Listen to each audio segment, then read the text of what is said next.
I am Lauren Green, and you're in the Strategy Room. Third-party presidential candidate Jill Stein pushed for a vote recount in the state of Wisconsin, which will begin early this week. And former Secretary of State Hillary Clinton's campaign team announced over the weekend they would join the efforts. Well, this comes after Clinton's concession speech where she insisted America band together behind President-elect Donald Trump. What message does this give, and could the recount matter? Joining me now, professor at Iona College and strategist at Applied Economics, Jeannie Zaino, and the vice president of the Manhattan Republican Party, Brian Morgenstern. Welcome to you both. Thank you. Brian, let me start with you because I'm sure you've been watching this. I mean, Trump has called this ridiculous. It's a scam.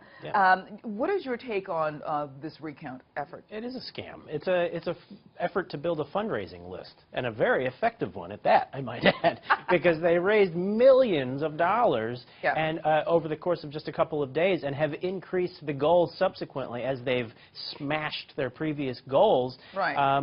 Look, we're not talking about close margins here. It's 10,000 votes in one state, 20,000 in another, 70,000 votes in another. Recounts generally produce a little bit of disparity. But not enough to make a difference in this. And it's not going to happen. This is a fundraising list building effort that is a scam, and it's hypocritical considering the fact that the Democrats leading into the election were hammering Donald Trump over the head, saying you have to accept the results of the election. Well, now the shoe's on the other foot, and here we are. You know, Jeannie, it actually gives them an emotional outlet for people who are just trying to clamor at something to hold on to in the wake of the election. But Clinton's campaign stated that they have very little hope for success in this, and that it's mostly to verify that hacking by Russia had not affected the results.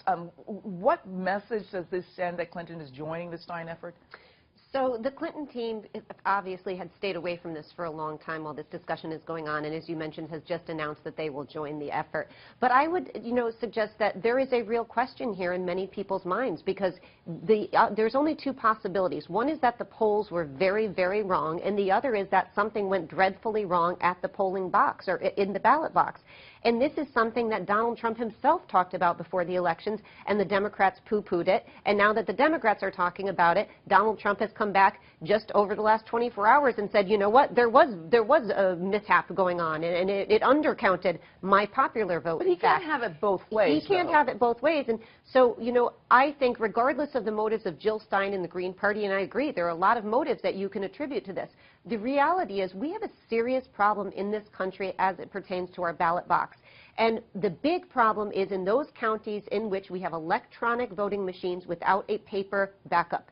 And that is where the problem lies, because mysteriously, Hillary Clinton's count in those places was low, according to people who've looked at those numbers.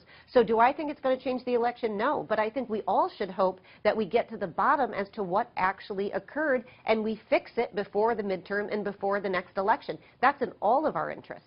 Brian, Wisconsin, Trump leads by over 22,000. Michigan, I think they're still counting, but I think they're going to verify that today. About 11,000 he's got ahead. Pennsylvania, advantage of like 70,000 votes. They really can't undo that. There's in the history of recounts, there's never been an overturn of that many votes, and Hillary's got to win all of them in order to come out, and actually change the election results. So what is really happening here? And, I want to read you a quote from Jill Stein. You talked about this, 2.5 million in 24 hours. Now the goal is 7 million. She said, quote, integrity efforts and, quote, promoting voting system reform. This is what they're going to actually use the surplus for. What does that mean to you? Integrity efforts and, quote, promoting voting system reform.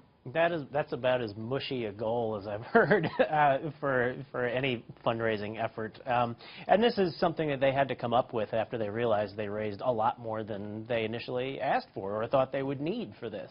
But look, the White House has come out and said, in terms of the Justice Department or any other federal agency's observation of this election, they have no reason to believe that it wasn't free and fair. And so apparently they did float this idea of a recount. People emoted out of their pocketbooks into Jill Stein's coffers, and now they're saying, holy cow, we have all this money, what the heck are we going to do with it? And so they're just finding a justification for all this money that they've raised.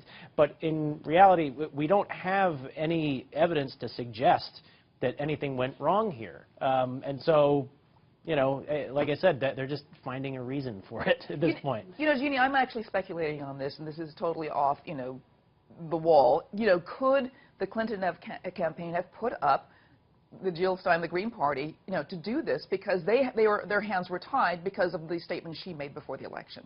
It's possible. I think it is highly unlikely because Jill Stein has been famously at odds with Hillary Clinton throughout the campaign. You know, anything is possible, and I agree with you. And in my own mind, I've speculated about all of the ways in which this could have come about.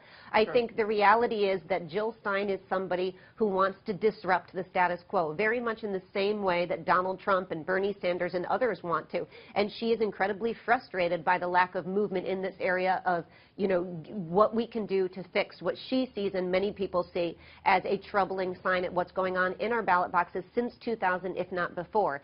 And the one thing I would say about the money is that, you know, the FEC controls how that money is spent. She can't spend it for her party. She can't spend it on campaigning. It's got to be spent in a way that's approved by the FEC. And I think that's something that journalists are going to have to hold them accountable to, because I agree, it's a lot of money they've raised, and you need to watch how that money is spent. It should be spent on what she's talking about, which is election integrity. That's got to be defined, because it's a broad thing, but it's a widely needed area that is not addressed in this country because so much money is required to address it. Okay, I want to thank you so much, Brian and Jeannie, for being here. And for complete political coverage, stay right here at foxnews.com. I'm Lauren Green, and thanks for watching.